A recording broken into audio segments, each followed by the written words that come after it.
So hi friends, welcome to channel. இன்றைக்கி நம்ம என்ன பார்க்க போகிறோம்னு பார்த்தீங்கன்னா, டாப் 5 கேனி ரோஸ் நடித்த தமிழ் டப்டு மூவிஸில் என்னங்கிறத வீடியோவில் பார்க்க போகிறோம்.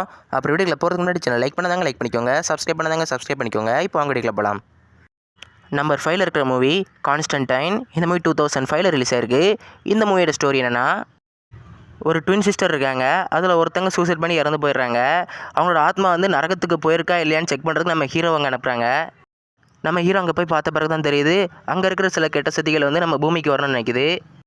அந்த கெட்ட சக்திகள்ட்ட இருந்து நம்ம பூமி நம்ம ஹீரோ காப்பாற்றினார் அப்படிங்கிறது இந்த மூவியோட ஸ்டோரி. ஒரு வேறு லெவலான ஹாரர் மூவினே சொல்லலாம். ஸோ இந்த மூவியில் யாராவது செக் பண்ணலாம், மறக்காமல் செக் பண்ணுங்கள். இந்த மூவி தமிழ் டப்பிங்கில் அவைலபிளாக இருக்குது. இந்த மூவிக்கு IMDb ரேட்டிங் 10க்கு 7. லிஸ்ட்டில் நாளாக இருக்கிற மூவி என்னென்னா த மேட்ரிக்ஸ். இந்த மூவி 1999 ரிலீஸ் ஆயிருக்கு. இந்த மூவியோட ஸ்டோரி என்னென்னா, மனிதர்கள் உருவாக்கின ஆர்டிஃபிஷியல் இன்டெலிஜென்ட் மனிதர்களே எதிர்த்து நிற்குது.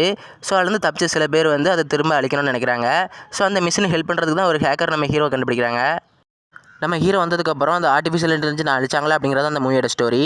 ஒரு வேறு லெவலான மூவி. நம்ம கேனி ரோஸ்க்கு எப்படி ஜான் விக் வந்து ஒரு சக்ஸஸ்ஃபுல்லான ஃப்ரான்ச்சைஸாக இருந்ததோ, அதே மாதிரி இந்த மேட்ரிக்ஸ் ஃப்ரான்ச்சைஸுமே ஒரு சக்ஸஸ்ஃபுல்லான ஃப்ரான்ச்சைஸ் தான். இதுக்கு மொத்தம் 3 பார்ட் அவைலபிளாக இருக்குது. 3மே வேறு லெவலான மூவி. ஸோ உங்களை யாராச்சும் இந்த மூவிலாம் செக் பண்ணலாம், மறக்காமல் செக் பண்ணுங்கள்.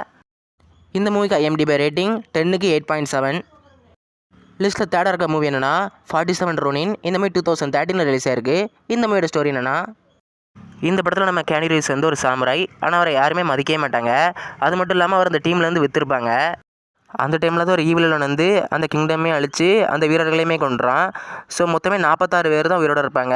ஸோ 47வது நம்ம ஹீரோ கேனி ரோஸ் வந்து கலந்துக்கிறாரு. அப்புறம் அந்த 47 பேர் அந்த எண்ணிக்கையில் அதிகமாக இருக்கிற அந்த ஈவிலனை அழிச்சாங்களா அப்படிங்கிறத அந்த மூவியோட ஸ்டோரி. ஒரு வேறு லெவலான மூவி. உங்களுக்கு இந்த ஃபேண்டசி ஆக்ஷன் த்ரில்லர் மூவிலாம் பிடிக்கணும்னா மறக்காமல் இந்த மூவியை செக் பண்ணுங்கள். இந்த மூவி தமிழ் டப்பிங்கில் அவைலபிளாக இருக்குது. இந்த மூவிக்கு IMDb ரேட்டிங் 10க்கு 6.2. செகண்ட் பிளேஸ் கூடிய மூவி என்னென்னா த டே த எர்த் ஸ்டூட் ஸ்டில். இந்த மூவி 2008 ரிலீஸ் ஆயிருக்கு. இந்த மூவியோட ஸ்டோரி என்னென்னா, மனிதர்கள் இந்த உலகத்தை சரியாக பராமரிக்கிறதுலன்ட்டு இந்த உலகத்தை உருவாக்கின ஏலியன்ஸ் வந்து பூமியை தாக்கணும்னு பிளான் பண்ணுது. ஸோ அதை பற்றி பேசுறதுக்கு தான் நம்ம கேனி ரோஸ் வந்து பூமிக்கு வராரு. ஸோ அவர் வந்ததுக்கப்புறம் அந்த உலகத்தில் என்ன நடக்குது, நம்ம ஹீரோக்கு வந்து எப்படி ஹியூமன் ஃபார்ம் இருக்குது அப்படிங்கிறது அந்த மூவியோட ஸ்டோரி. இது ஒரு வேறு லெவலான சயின்ஸ் ஃபிக்ஷன் மூவி. விஷுவல்ஸ்லாம் ஸ்டன்னிங்காக இருக்கும். உங்களுக்குலாம் அந்த மாதிரி சயின்ஸ் ஃபிக்ஷன் மூவிலாம் பிடிக்கும்னா மறக்காமல் அந்த மூவியை செக் பண்ணுங்கள். இந்த மூவி தமிழ் டப்பிங்கில் அவைலபிளாக இருக்குது. இந்த மூவிக்கு IMDb ரேட்டிங் 10க்கு 5.5.